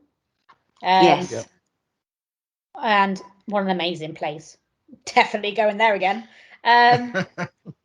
But we massively reduced our numbers because we were concerned about people's health, people's safety. As much as you do track and trace, obviously you do your temperature checks, everything else, and you're COVID compliant. But from a personal point of view, for me, I still have to be careful. And I want to do what I'm passionate about and what I love, but I also have to think about what I'm doing as well. So it's not just, we've got to think about the public, we've got to think about our team, we've got to think about any staff at that location that are there to work. We have to think about all these different things and remember that, it's still around. Yeah. Yeah, very So much. I think people kind of forget. what other precautions have you made to your day events now that we're coming to the end of? Is it 19th of July, isn't it? I think 19th of July. Yeah, we have Yeah. actually. I moved that many events last year to this year, and some of the events that should have happened this year have been moved to next year. Right, yeah. So I've already moved a lot of events from this year. We just had an ad in Haunted magazine just recently for our events this year. But since the magazine's been released and the issue's gone out, we have actually made changes already because we've got a couple of events coming up that were like, well, will they go ahead? Won't they go ahead? Because it was a kind of situation. Did we know whether we could or whether we couldn't? So let's not just risk it and just wait till the last minute. Let's do what we did with the festival. Think about it. Be sensible. What's more important? And the more important thing is people's health. So we did the sensible thing, and I've moved them to next year. Yeah, we're not really doing a lot this year, but you know what? Hopefully we'll all be good to go next year. And that's, I don't mind waiting another 12 months than just doing a couple of events. Yeah. I'd rather do that and be safe and know people are all right than just go ahead as normal. But that's just my point of view. Yeah. I think that's very much what a lot of people are saying, to be fair. They don't mind doing like the odd event or smaller events and being really careful. But I think what you're saying is pretty much what we've heard as a consensus across the board for all kinds of events, really, which is a fantastic attitude to have. Yeah. Now, one thing you've managed to do in your whole paranormal journey is actually avoid the controversy that sometimes surrounds this field. How do you think you've managed that? Honestly, I don't know. Honest truth, I couldn't tell you. I think I'm so with me because like you said, because I do so many different things. My head's everywhere. I'm talking to Paul and Andy one day about upcoming issues in ads going in and who they need to contact and this, that, and the other, and so on and so on. And then I'm sorting events out and reorganizing and moving and then keep on chatting and sorting them out and sorting the guys out with their lives and stuff like that. And so I think I'm so busy, and obviously with the festival, reorganizing all of those, because we should have had 6 this year and we're only going to have 1. And obviously we're still, because of plans having to change, because we've got our big event at Bosworth Hall Spa Hotel next March, which should have been our September event. But due to the fact that we've moved it to next year, we have actually got more guest speakers than what we had booked originally for September. Oh, okay. So we've actually we've just gone all out and gone crazy and just expanded it even more than what it already was. This is kind of normal for us now. I think this is our new normal. How are you going to fit all this in with your new job? I mean, there's only so many hours in a day, right? I was a support worker with adults with learning difficulties and autism. So I worked all kinds of crazy hours. As you know, Carrie, we've chatted about it before, about my job and what I do. So now I've changed. I'm actually working in an office, which is a very crazy thing to say. It sounds very weird. Never thought I'd ever work in an office. But I'll be working in an office, and my new job's Monday to Friday. So happy days and half a day on a Friday. Even better, so right? I'm loving life right now. You'll have every evening and every weekend to yourself. That's going to be so novel. It's going to be crazy. Well, like I was saying to you before, obviously before all of this, we were, as you know, we're both working for HD. We were also running our own Keep Paranormal, also running Festival of the Unexplained, and I was working a 60-hour-a-week job. I don't know how I did that. So this is a walk in the park now compared to what I was doing. Yeah, it's true. It's amazing how life turns out sometimes, isn't it? Crazy. But yeah. And it's normal hours. It's like normal people. You have a life after work. It's rather strange. And has Eddie joined you on that sort of like regular lifestyle pattern now? Well, Eddie's self-employed. He's a self-employed plasterer. So because he's excellent. self-employed, obviously throughout COVID, he couldn't work. Obviously, he's not worked for as long as I've not worked for. As soon as I was told to self-isolate, he had to self-isolate. So he is literally at the stage now where he is finally back at work full-time. Rebuilding that for himself again. Yeah. It's amazing the effect that the last 18 months has had on people. And, you know, would you say, I know a lot of it was bad because of your health, but would you say it was a positive experience in the end? Do you know what? For me personally, on a personal note, yes, because it meant that for me, even though I was ill, I could do so much more because I wasn't going to work. So I could kind of concentrate on events more, looking for locations where I really like to do. I wrote a bucket list, and I am booking like every place on it. Just for it's not for it's just for myself, basically. I've got to ask what's on the bucket list. I've got to ask that question now. Well, Shepton was we booked Shepton last year because I booked it not expecting to get the diagnosis I got. So that was a bucket list location we were supposed to do last year, and Shrewsbury. So we did that last week. We've got Shrewsbury in September. We're doing Edinburgh Vaults in October.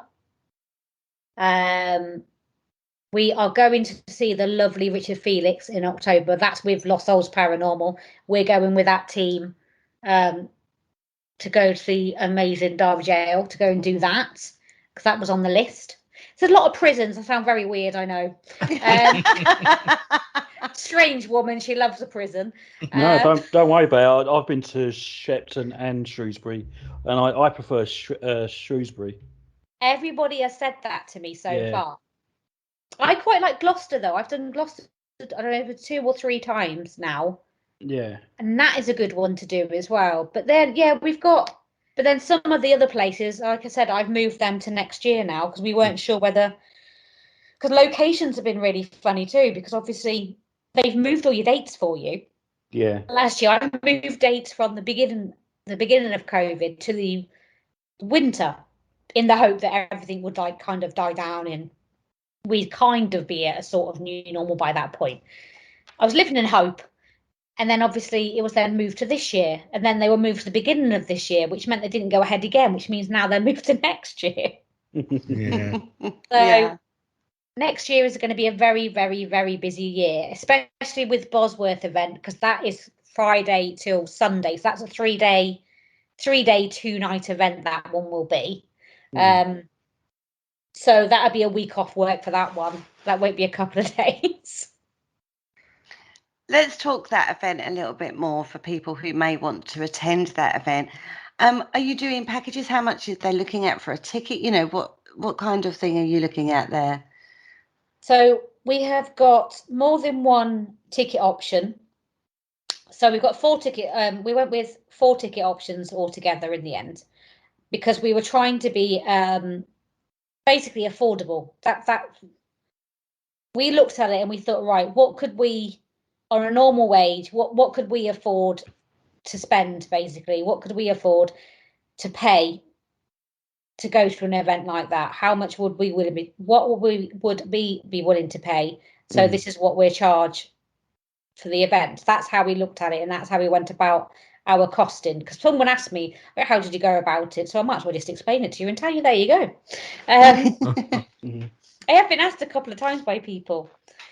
So your tickets, we've got 4 different types of tickets. We've got the angelic ticket, which is all the tickets include a goodie bag, obviously.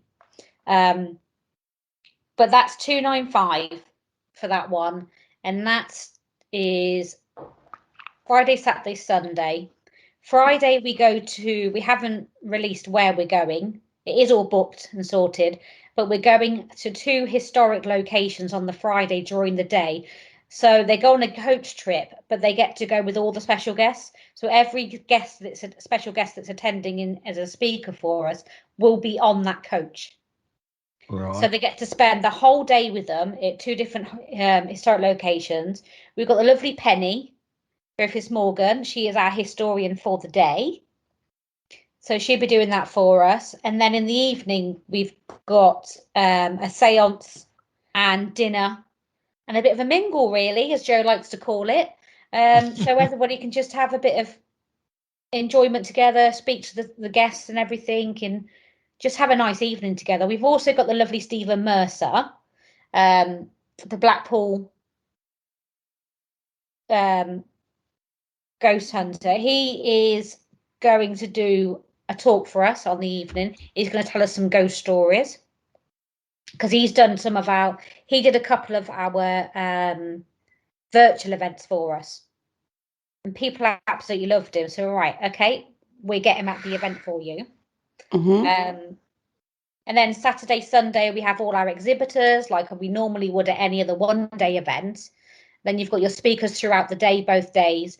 And as Joe likes to call it, we've got our shindig on the Saturday night. We couldn't decide between a DJ or a live band, so we're like, you know what, let's just book both. So that's what we've done. Awesome. Brilliant. Because I like a live band, but I like a DJ. So I was like, let's just have them both. Why not? Do Why half and not, half. indeed? Let's do it. So that's what we've done. And so on the Saturday night, you get to have a knees up, as they like to say, with all our speakers, basically. So you get to have a few bevies with them as well. Brilliant. So there is different pricing. Like I said, there is different prices. You can just come Friday night and come from Friday night through till Sunday, and that's like $250. Or you can just come out on Saturday morning because of work and so on. You don't want to book time off. You can just arrive Saturday morning and do Saturday day, Saturday night, and Sunday during the day, or you can just book a day ticket. Because, as much as we tried to be as affordable as possible, everybody is in a situation where things that might have been affordable 12 months ago are not affordable now. Mm-hmm. People have lost jobs, people have had their hours cut, all sorts of things. So we do have a 6-month payment plan so people have got 6 months to make their payments, to pay for their tickets, basically. So you've got 6 months to pay the $295, but you do the accommodation is separate, but the tickets do also include your dinner on the Friday night, and it includes your meal on the Saturday night as well, and everything else that I've already said. Sounds like great value for money to me, guys. What about you think? Well, yeah. Oh, Christ. And where do you start? Exactly. It's a pure paranormal experience with access to guest speakers and lots of other forms of experience, not just sitting there listening to people talk. You've got interaction, you've got workshops, yeah, I assume? Yep. You got your workshop. We've got everything we usually do. I think we normally do at our one-day events, which I'm known for because my company used to be called Supernatural Fairs. And then obviously I changed it, like I said, last year to Festival of the Unexplained. But the concept is still the same. That has not changed. So we still have people there doing workshops. We still have readers. We still have exhibitors. You've got all your guests, all your TV guests that we normally have anyway. And then you've got all sorts. There's so much. I've got a whole list of things. I could be here all night, but I'm not going to bore you. So, there's Karen, lots going on, basically. Before we get any further into the interview, where can people go and buy the tickets? So we've got a website. So it's www.festivaloftheunexplained.com. Nice and simple. There you go, guys. If you want to be involved in that event, then that's where you need to go and get your tickets, and all the tier options will be detailed on the website. And one thing I will say is I know a lot of the people involved, and it'll be a weekend not to be missed. So, guys, if you're looking for a paranormal convention for next year, that's the one you need to go to get a fantastic experience. And on a selfish point, we have the raft chasers. Oh, I'm a little bit excited. Who are they? I'm going to embarrass myself now because when we did an interview with Chris last year as part of the virtual festival, the first one, the other Brannon and Chris weren't available. So when we did the next one, we were like, we've got to have all three of them on because we already knew they were going to be our guests at Bosworth. But obviously we hadn't announced it or anything. We weren't actually going to announce it. And then Joe and I got a little bit overexcited, as we do, and egg each other on. We're a nightmare. And then we kind of announced it, but we weren't actually planning to announce it that weekend. And before we did the interview with Chris and Brannon, because I'd interviewed Mike twice before, he said, like, we first started talking to them, and Mike said, yeah, so this is Karen. She's the crazy one I told you about. And I was like, oh my God, the crazy. I said, I'm not crazy. He went, no, she's not crazy. She's just very excitable because we're off the TV. I was like, yeah, all right. Okay.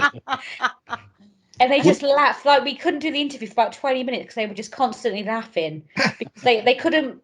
They found it really weird, our different accents, because obviously Right. Joe's got a totally different accent to what I have, and I'm just common me.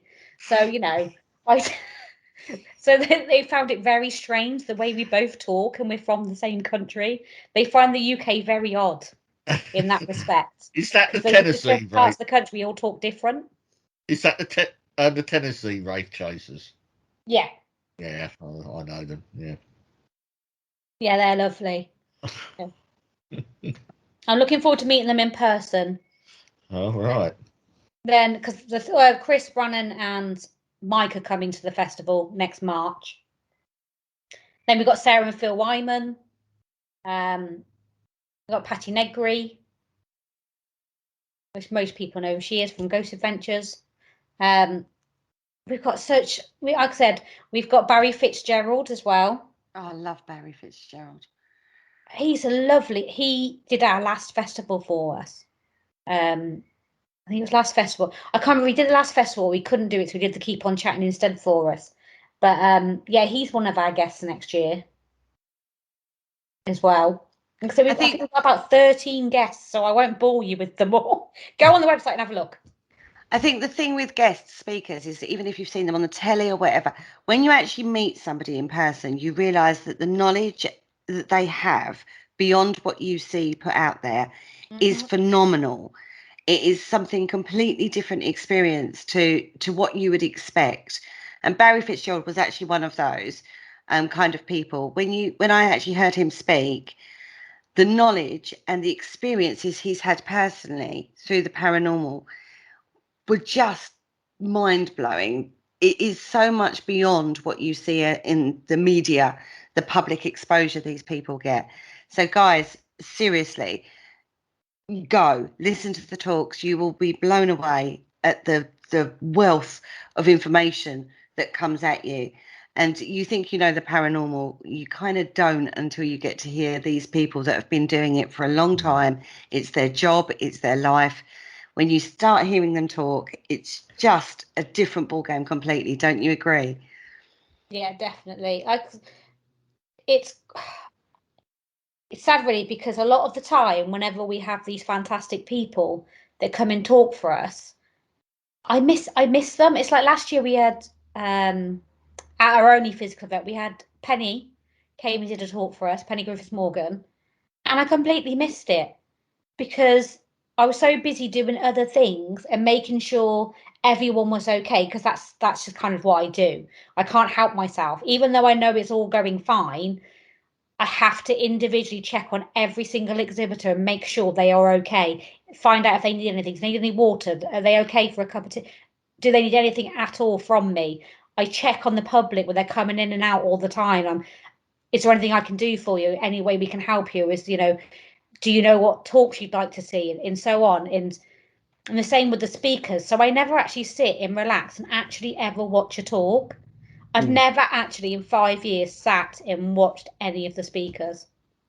You're missing out on your great event. Oh my God. Yeah. That's the best thing about doing the virtual events, I can honestly say, is the fact that, like Justin Parry, he's so knowledgeable, such an interesting man. And I was like, my God, I miss out on so much. So at least with the virtual ones, I was able to go back Any that I missed, I could watch, and I could also just sit there and actually watch some of the lives, which was really nice for me because it meant that I got to listen to their wealth of knowledge, and I got to ask them questions that were like questions that I had, not audience questions. So that was quite nice. And Nick Groff, oh my goodness me, I never thought I'd ever have a conversation with him. You know, I've met Katrina a couple of years ago, but like Nick is kind of like one of those bucket list people that you want to speak to at some point. But for me, it's one of those people I just want to speak to at some point in my lifetime. Yeah. So I feel very, very fortunate that he actually came on to one of our festivals last year and actually got to interview him. I was a little bit starstruck and he spoke to me and I didn't kind of speak. And Joe went, just ignore her. This is normal for her. He said she's either very quiet because she's excited and she's starstruck, or she won't shut up. So enjoy the fact that she's quiet. Which is basically what Chris told Brannon. That's basically what Mike told Chris and Brannon. She's one way or the other. So other than the TV stars, is there anybody else that you've been like starstruck with? Now everybody expects me to say and would like me to say Jane, because obviously I worked for her. But the honest truth is, and she knows this, the honest truth is when I met Lady Jane, which is what Eddie calls her, when we met her, I should say, we didn't have a clue who she was. So I used to see all these people wanting her autograph and photos with her and all this stuff, and I thought it was very weird, personally, because I'd never seen anything she was on. I didn't know who she was. We just met her on an event, and she doesn't mind me telling this story because I've told it like 100 times before. But I think it's getting about 6 months into working for her that I decided to Google her, basically, and then realised that all these people weren't weird. I was the weird one because I didn't know who she was. Neither of us had a clue who she was, and we used to find it we didn't understand. We found it really strange that people wanted their photograph with her, wanted an autograph and stuff. It was just a bit odd to us. Until I Googled her, and I said to her, I've got to tell you the honest truth. She says, what's that? I've Googled you. And she laughed. And I turned around, this is how bad I turned around and said to her, you're like proper famous, aren't you? Oh, bless. Oh. That's what I said to her, you're like proper famous. And she went, not really. I said, well, you are. Yeah. If people want your autograph, then you are. But, you know, we were very fortunate in the fact that it's kind of, she kicked off our paranormal journey, to be perfectly honest. Like I did the festival, like I said, I did my events, my fairs that turned into festivals. I did those before we even met, and then continued to do them. But so then she became a guest at them. And I used to still find it weird and strange that people were going up and wanting photographs and autographs. She did the last one we did. She did for us last March, and we had some people. We had a team there. I won't say who they were. We had a team there, and they come over to me and said, Karen, can we have a word? And I was like, oh God, has something gone wrong? Or they're not happy about something. Like, can you do something for us? I said, what's that? Well, as this is your event, can you go and ask her if we can have a photo? And I was like, oh yeah, no problem. I'll go and tell her you want one. And they went, no, don't tell her, ask her. I went, no, I'll go and tell her you want one. And I went, oh, that team over there want a picture. Which went, okay. And then toddled off, and there she went and had a photograph, talk with them and autographs and whatever. But yeah, I still, even now, you know, we don't work with her anymore. We left HD in October, but because Keep Paranormal is so busy now, and the festivals have taken off since the virtual events, they've just gone mad. Like I say, it's just gone crazy. I never ever planned to do a weekend event. My events have always been just one day events and that's it. But because the virtual events went so well, is why we decided to take it a step further and do a whole weekend basically. And that's why the weekend event was born in the first place. Because I was quite happy toddling along with my one-day events. Brilliant. And it's fantastic that you have. That's one thing that the paranormal field in the UK in particular didn't seem to have a lot of at one point. We only had like the one big one, didn't we, which was Sage Paracon. And but now we're starting to see more and more, and I think that's a really positive thing. You see loads of them go off in America, but not so much in the UK. But it's great that we've got more of a diversity in that way now. Like I said, it just kind of made sense to us that the virtual ones went so well. Mm-hmm. And every time you interviewed someone from America or New Zealand or anywhere else, it was, where would you like to go? And every single time, UK. Yeah. We want to come and invest. We want to. What we have said, and I do repeat like over and over again, is we are not having a paranormal investigation at our event. So you will not get an opportunity to investigate with these people. I know a lot of people are disappointed about that, but because you're going to have you're going to spend the entire day with them, an evening with them. So you're going to get more. Me personally, I feel you're going to get more from them by spending that day with them and spending all that quality time with them and talking to them than what you'd get if you did an investigation with them. Mm. But that's just my personal. That's just a makes personal sense. thing. Yeah. You know. Before we wrap up, give people another shout out where they can go and find out a bit more about Festival of the Unexplained. Okay, so we've got a Facebook page, Instagram, and Twitter. And then if you go on the website, it's www.festival. I can't even speak. www.festivaloftheunexplained.com. Awesome. And like I said, if you want to get onto a great paranormal convention, then this is definitely one that you should be booking onto. My God, are you going to do another virtual? Possibly. Give me an exclusive, Karen. Come on, feed me. You were. You were.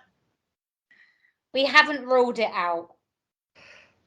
Watch this space then, yeah? Watch this space. It's not. We haven't ruled it out. Is all I'm going to say. But we haven't said for definite. But we haven't ruled it out either because it all depends on what happens and if we can do any of the other events that we've actually got booked. So, like I said, and if you're interested in the Festival Explained, you can come to Gloucester Guildhall on the 11th of September. And come and meet with Richard Felix. Will be there. He is our star special guest that you can come and meet and greet and listen to a wealth of knowledge from him and all the rest of the speakers, and that's £3 entry. Yeah, awesome. Nice Fantastic. Yeah. I have to ask though, when are you going to have the 3 best paranormal podcasters in the world on your? Oh, you're not shy going forward, are you? Well, we're very underrated, I think. Underestimated. Don't put the poor girl through it.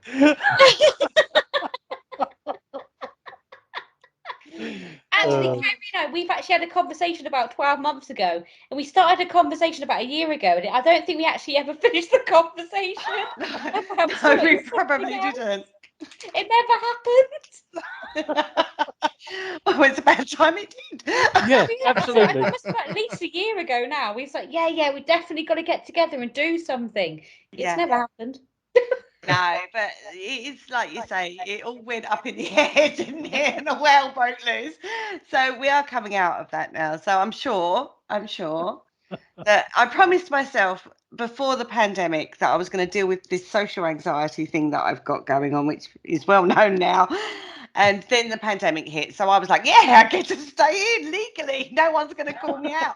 Well, now it's coming out the other side of it. And like life is opening back up. So it's something I've got to do. Well, Kerry, I've got at least 3 other events next year, that I'm sure you can make us some special appearance at, surely, you guys, at some point, no? Oh, I'm sure we will. Yes, I'm sure we will. I'm sure we'll organise that. She promised me, this is on it, hold on, I want this on air. Kerry told me last year that at some point she will do one of my events. So I'm just putting this out there now because it's on recording. So it will be there, it will stay there, and it's my proof. Absolutely. We'll kick Kerry out the backside and get her out. There you go, Kerry. Yes, live on air. I will promise you, Karen, I will do that for you. So you're going to make an appearance at one of my festivals next year? Yes, I promise I will. Right, that's all it. three of I'm us. getting her in the. I'll get all of you. I'm gonna get. That's it. You're in the diary now. Yeah, Okay. I promise you that will happen. fantastic. There you go. And on that Oh, note, let's wrap this show up. Yeah, quickly before we sign Kerry up for anything else. Yeah. Oh, I've got Before all she kinds of asks Kerry to go out everybody. twice. Yeah. Honestly, you don't realise the trouble these boys have getting me out my house. Honestly, it really does need to be dealt with. Well, you just I made a acknowledge promise it. now, live on air. Mhm. What are you going to do? You've got to do it now. I've got to Yeah. do it now. Yes, I have got to do it. There's so many people that have said to me over the years, "Well, I need to meet you," and I'm like, "Oh my god!" And People you wanna should meet know me. by now. I'm very good at tracking people down and getting them to do things. So hi, I'll be knocking on your door. And Joe actually knows where I live, so I can't escape. Yeah. You shouldn't have told me that. On that note, we have got to wrap the show up, I'm afraid. Boys, is there any news to report? Only that we've still got the book available all over the world on Amazon. It's called the Paranormal Concept Extra. You can go and buy, even available in Australia now. Please visit our website www.paranormalconcept.com.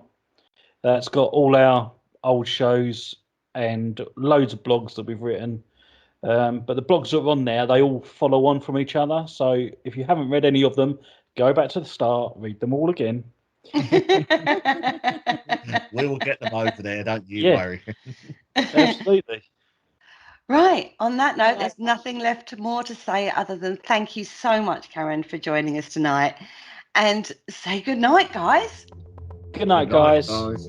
Good night. Thank you.